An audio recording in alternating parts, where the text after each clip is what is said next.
Бақыттарыңызға сәлем достар, сізбен бірге мен Қасиетжан достар. Біз осы видеомызда сіздерге бисер туралы түсіретін боламын. Яғни мен осы видеомда менің қай бір жылдағы сіздерге бисерлерімді көрсететін боламын. Және де осы видеода мен өзімде бір-екі бисерлерді жасайтын боламын. 6 класстардан бастап жасаған болатынмын. Сол кезде прям хит болатын бисер деген. Сондықтан да мен сіздерге қазір ең алғашқы менің ұрынып қалған бисерлерімді көрсетейін. Сандық сияқты типа мынау бір тойдан келген, сүндет тойдан ба сондайдан келген. Короче, соған салып қойған мен. Вот ішінде осындай өте көп бисерлер бар. Вот неше түрлі көремін. Вот мінекей менің бисерлерім. Және де қазір менің ең алғашқы бисерім бұл бізде осы болатын. Обычный просто осындай көк цвет. Еще мындай төрт-бұрыш тұрып осыны алғанмын мен сол кезде. Осындай төрт-бұрыштан екеу алғанмын. Біреуі розовый, біреуі осындай көк. Келген болатын. Вот екеуінің айырмашылықтары жер мен көктей болып тұр. Бүкіл адамда болатын жазаның бірі. Бұл бізде жіп. Бұл жіп бізде өте қатты қалың. Прям мындай адамдар болады ғой, которые мен сияқты мындай ара жасайтын тұрған, бұндай жіп болмайды. Ондай жұқа жіп керекті. И менде екінші жібім бұл өте қатты жұқа. Екеуінің разницасы прям міне. Ол хотя бы сәл-пәл жауып қойдым. Но не қадar жарық түссін деп сәл жапқан болатын. Нормально. Енді осындай екі жіп бар болатын менде. Осы екеуі. Одан кейінгі келесі біздегі бисерлеріміз. Кеттік. Бірінші бисеріміз. Бұл бізде сіздер не деп ойлайсыз? Бұның іші гуаш деп ойлап тұрсыздар ма? Бірақ гуаш емес. Сол бізде прям мынаның барлығының ішінде бисер бар. Яғни бұл ішінде гуаш бітіп қалған кезде мен ішін бәрін жуып шайып, короче, осыны ішіне сап қойғанмын гуаштан, потому что маған андай әр жаққа шашылып, жинай алмай, бір жерге тұрақтылық жетіспеді осы бисерлерге. Сондықтан да мен осы гуашқа салайын деп шештім. Ал, например, бізде осы жасыл түсті бисерлер бар. Ал қызылда розовый, сарыда сары, ақта ақ. Ақта ақ, наверное, или ал көкте көк, аяқта розовый. Как көреттім боласыздар, біршаны көрек. Аяқта айттым менде розовый. Менің бастапқы жаңа айтып розовый төрт-бұрыштерім ағарып кеткен деген негізі мынау.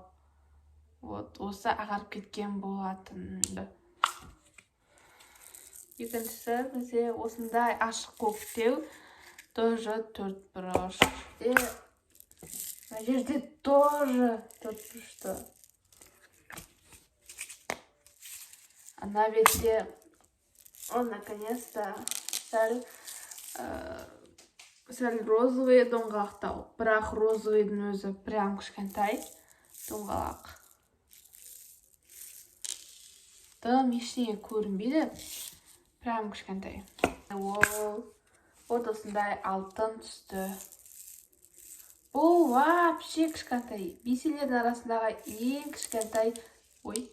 ең кішкентай менде осы сары түс. Бізде не бар екен? Ақ түсімізде ақ бар екен, прикинь. Төрт-бұрыштерді мен таказса всю жизнь вообще қолданбаймын. Ал келесі. Мына жерде мен айта кетейін, осы менде тоже ұрынғанның арасында десең ойнайды. Бұл жерде бізде әр түрлі прям араласып кеткен бисерлер орналасқан. Әр түрлі цветті. Ішінде қарасы да бар, ағы да бар, жасыл да бар. Әр түрлі цвет. Осыны сізде бар ма? Например, менде бар. Вот сондайларды шашылып қалмасын деп мен осыны ішіне салып қойған болатым. Конечно, шашылып қалғанда бір жәнелдегі бүйтсіздер көрсетемін соның бәрін осыны салсам. Бірінші біздің бисеріміз ол осындай қара түсті. Келесі бұл осындай қып-қызыл бисер. Осындай тоже сары. Осындай бисер. Мен осыны ровно 7-ші сыныпта алған болатынмын. Бұның бір жағы жасыл, ал бір жағы андай бесцветный болып келеді. Екі түсті араласып алғам. Андай бір осындай арнайы Шымкентте сатады. Енді қасықтап алған болатым сол кезде. Коричневый. Какой еще коричневый? Бесцветный. Бутылкада тұратын тағы бисерлер. Ол майда бисер, ол бізде осындай двойка, розовый, жасыл түсті, қызыл сары, көк, жасыл, отымта жасыл, вот. Мен екі жасыл, не жинау, по-моему, новыйдан сатып алған, кейіннен сатып алған. Вот осындайдан қарасам, вообще екеуін салыстыруға келмейтін нәрсе, например, екеуін алып қарасақ, екеуі прям айырмашылық тұрады.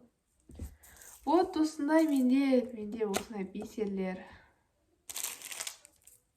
Мен вообще қолданбағанмын, новыйдан тым істемегенмін. Сонымен тұрады да осылай енді, қайтеміз енді. Вот осындай менің бисерім аяқталды. Екі деп ойлайсыздар. Көбісі білуі мүмкін. Бірақ айтып кетсеңіздер, негізі бір заттікі бұл. Бір заттың банкасы, оны бәріміз білеміз прям. Сондықтан да бұл кішкентай банка қалай пайда болды, комментарияға жазып кетіңіздер. Бәрі біледі деп ойлаймын. Так что комментария күтем, қандай банка екенінде. Яғни ішінде не болған, бұндай банкының ішінде не болған, соны жазып кетіңіздер. Қазір сіздермен бірге бисер жасайтын боламын қолымнан. Енді жасай алсам, бір видео көрген болатым, осы бисерге байланысты. Жасап көреміз бірге. Егер жасай алатын болсақ, жартылан таймай. Достар, мен, осындай үлкен бисерлермен красный және сары түсті алып, қызыл және сары түсті алып, осындай ромашка жасаған болатымын. Прям қарасаңдар кеп тұрды. Енді бізге керегі осылардың жан-жағына осындай дәу жасыл бисермен типа енді жапырақ ретінде жан-жағына қоятын боламыз. Достар, қараңдар, менде осындай күшті бисер шыққан болатын. Прям ортасында бізде ромашка, жан-жағында осындай жасыл түсті бисер. Достар, енді келесі мен осы бисерден кейін, осы түзіктен кейін келесі мойынға тағатын сайын деп жатырмын. Тура осындай ромашкадан. Одан уже осындай маленькийларды, кішкентайларды қолданатын боламыз. Осы және де осы екі красныйды қолданам. И бізге ортасына осындай сарыны қолданатын боламын. Вот осы үшеуі қазір маған керек. И бұған уже бізге керегі осындай өте майда жіптер керек. Ал ендеше бастаймыз. Қазір сіздер сразу переходпен қалай шыққанын көре салыңыздар. Ал кеттік. Келесі менде жүзігім осындай болып шықты. Мен мойынға тағатын жасаймын деп ойлаған болатынмын, бірақ прям енді өте көп ұзақ уақыт алды. Енді жарты сағат уақытында алған болатын. Қанша уақыт алса прям өте әдемі болып тұр. Сондықтан да осылай шықты. Келесі қолымдағы менде осындай.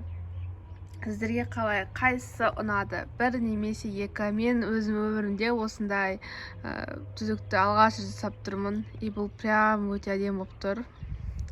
Сондықтан да маған екеуі де ұнап тұр, короче. Бірақ науча молча ұнап тұр. Прям шын өмірде камерада біртүрлі сарылары көрінбей тұрған жай, бірақ шын өмірде прям күшті тұр. Енді мен қазір мына жерді жинайтын боламын. Прям қатты шашылып кетті. Достар, өздеріңіз көргенде менде осындай екі өте әдемі жүзіктер шыққан болатын. Сіздерге ұнады деп ойлаймын. Лично маған өте қатты ұнаған болатын осы жүзіктер. Егер сіздерге туториал керек болатын болса, осы видеомның астына менде 100-ден астам лайк болу керек. Сол кезде мен сіздерге арнайы туториал жасап беретін боламын. Прям күшті шыққан ғой, достар. Сіздермен болған мен Қасиет. мені арнама тіркеліп, лайк басып, мені қолдап кетіңіздер. Сіздерге точно бұл видео ұнау керек. Лично маған прям қатты ұнады. Келесі видеода кездескенше, пока-пока.